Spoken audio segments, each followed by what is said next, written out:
Porque Deus não tem problema de orçamento, Deus não mora no país do Lula, que não dá pra comprar picanha.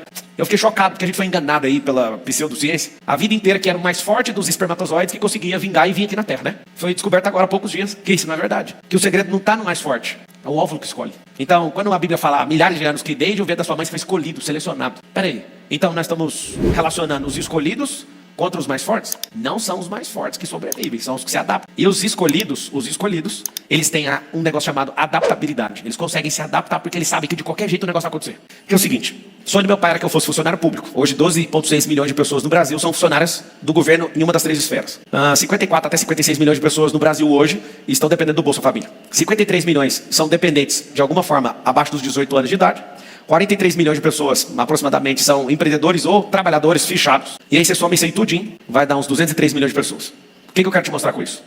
Eu tinha uma energia, um foco, um treino mental, um ambiente. Toda a sorte que foi lançada sobre mim era para eu comprar uma apostila, que meu pai ficava insistindo, compra uma apostila. Você precisa ser funcionário do Banco do Brasil. Esse aqui, aquela coisa. E eu falava, eu não quero esse negócio. Com 12 anos de idade, que é quase a idade do meu filho mais velho, eu acho um livro. Esse livro, exatamente, lançamento dele no Brasil. Robert Kiyosaki, o nome do cara. Eu sou despertado por um livro. Esse livro se chama Pai Rico, Pai Pobre. Quando eu leio esse livro, gostava de ler demais. O livro mostra a figura de um pai pobre, que é uma mentalidade de estabilidade, e o pai rico. E para piorar, eu tô com um amigo, a gente convivendo junto. Eu olho para esse amigo meu tem um padrasto que configura como pai rico. E eu, que eu via meu pai, né, como aquele outro pai da estabilidade que quer passar isso pro outro. Ó, você tem que ser isso, tem que ser isso. E aquilo me incomodava. Certa vez, já depois de alguns anos, eu lembro que eu estava com uma amiga, a gente acabou batendo no carro dele, e a gente estava lá fazendo a lanternagem, estudando lá no KB, no Yahoo, como fazer isso. A gente pegou, comprou massa plástica, lixou, voltou no martelinho, arrumando o carro do cara. Aí o padrasto dele, o nome do cara era Sidney. O Sidney foi assistir a gente todo orgulhoso. Olha aqui, nós damos conta de arrumar o carro, lixando o carro. Aí olha aqui, que nós somos fera, só querendo uma aprovação do cara. Aí o cara vira e fala assim, ó, esse não é um segredo não. Aí eu falei, será que esse cara é tão fera que ele sabe mexer com lataria, com lanternagem, com pintura? Aí ele falou assim, ó, não tem dádiva nenhuma no que vocês estão fazendo. Vocês têm que aprender a crescer para pagar para pessoas boas fazer isso aí. Porque o que vocês estão fazendo vai ficar ruim. E o que vocês precisam fazer é ficar bom em outras coisas para pagar alguém que é bom nisso aí. Eu fiquei com muita raiva desse homem. Só que eu detectei nele o cara que eu vi no livro. O cara que tem a mentalidade do pai rico. Ali eu estava querendo uma aprovação do cara, ele também. Ele, ao invés de dar parabéns para nós, destruiu a nossa alma. E a gente olha para aquela história e fica com raiva dele. Só que aí, engraçado, esse amigo meu, hoje ele tem empresas que faturam mais de 100 milhões de reais. Esse é amigo dessa história. E nós temos empresas aqui faturando bilhão já. Aquilo na hora foi o motivo de eu ficar com ódio dele. Só que só depois de muitos anos que eu fui entender. Cara, fique bom numa coisa para não depender dela. Eu nunca mais fiz aquele tipo de serviço. Eu fiquei com tanta raiva daquilo, mas a minha cabeça só muito tempo depois foi entender. Então, eu comecei ganhando um salário de 240 reais. Então você que está assistindo, você fala assim, Marcelo, para mim não tem jeito. Ah, para você é mais fácil, porque tem um monte de gente assistindo. É porque você não viu minhas primeiras lives. Nunca teve 0 pessoas, mas várias tinha 2 pessoas. Uma pessoa ficando calada e a outra me xingando. E a que me xingava era meu melhor amigo. Ele fica putaço quando ele ouve isso. Por que ele te xingava? Não é de maldade. Ele falava, você não é famoso, sai daí. Aí eu tinha que ficar dando aula.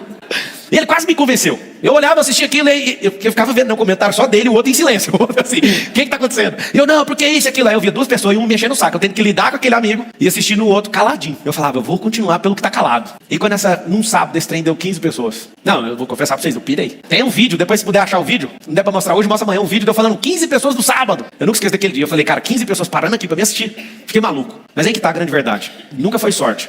Eu sei que vocês estão doidinhos para falar, foi Deus. Fala. Então Deus não gosta de você. Deixa eu te explicar uma coisa. Deus não tem preferidos. Deus tem um negócio chamado favor para aqueles que obedecem. Se você obedecer aquilo que Ele coloca no seu coração, vai mais rápido.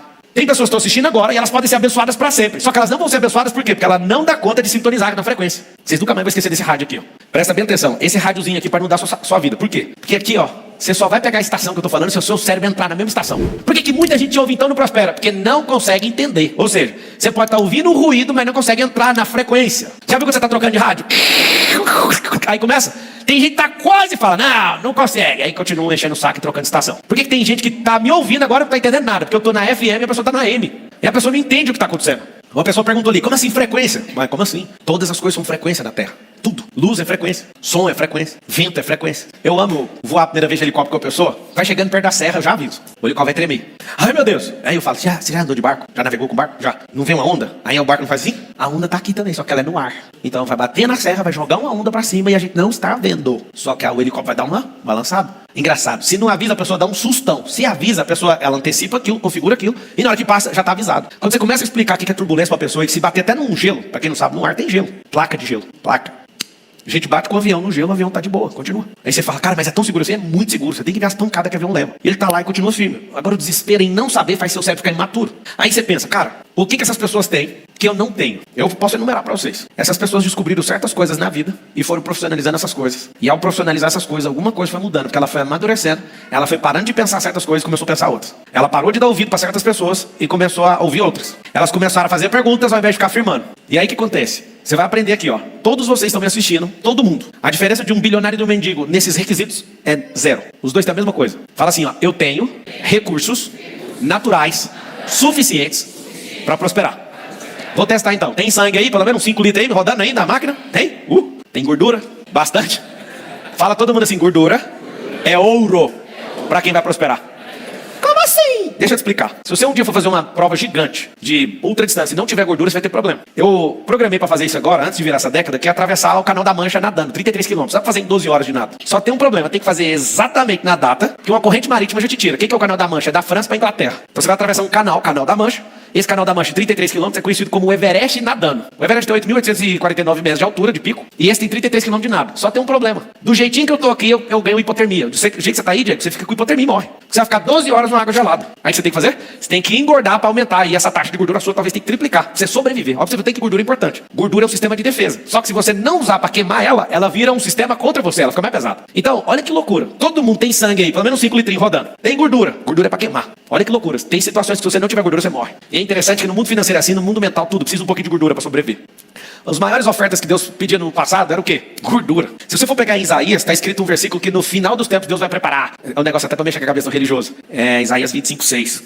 Fala assim que Deus num grande dia... Abre aí para mim, Isaías 25:6. Abre aí para mim, para ver se eu estou ficando doido. Que Deus vai preparar um dia, onde Ele vai pegar vinhos envelhecidos e finíssimos e vai preparar um banquete para todos os povos com... Dependendo da versão, vai estar com carne gordurosa, não já sei que é vaguio. No Marmorei 12. Por que você está falando isso? Consegue abrir aí para mim? Consegue? Se você entender o motivo que você está aqui na terra, você vai ver que tudo, neste monte, o eterno Senhor dos Exércitos preparará um farto banquete para todos os povos, uma grande mesa de vinhos envelhecidos com carnes saborosas, suculentas. Isso é carne gordurosa na versão original.